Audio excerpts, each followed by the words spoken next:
argitaratu barria daukagu, mesaliburu barria batuz, euskera batuan. Eta guk, bizkaieraz, Garizumarrako itia gura dugu. Garizumarrako preste ukitia gura dugu, bialduta daukat, fotokomposizionera azkenen gorrialdeak berak bialduta dauz, eta burka orduen, nik zuzenketak egitakoan, Madrilera joango da, enkuadratu dagien, eta konferentzi episkopalak argitaratu dagien. Orduen hori lehenengo egin gizuna. Eta horrez gainera, bai batu ez eta bai guk, daukagu beste zer egitea handi bat. 5 edo 6 liburutan, irakurgai guztiak argitaratzea.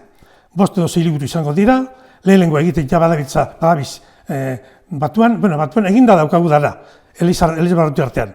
Baina, Gipuzkoan egiten dabiz lehenengo liburue batuko irakurgai erabe. Guk eure txarraian, eurek eginala, guk ere egingo duguz Bizkaieraz. Eta horren ostean zer geltizten jakun? Amaitzeko, Elizbarruti bakoitzak bere mesalibura dauka, propio de la diócesis, esaten dana. Eta hori egin beharko dugu gero, jarraian, Elizbarruti bakoitzak. Hortarako, baimen baten zain gagoz. Erromak behar duzku, liturgi egutegiaren onespena. Hori eginaz batera, Elizbarruti bakoitzak lortuko dugu, geure mesaliburu propioa euskera zeukitea.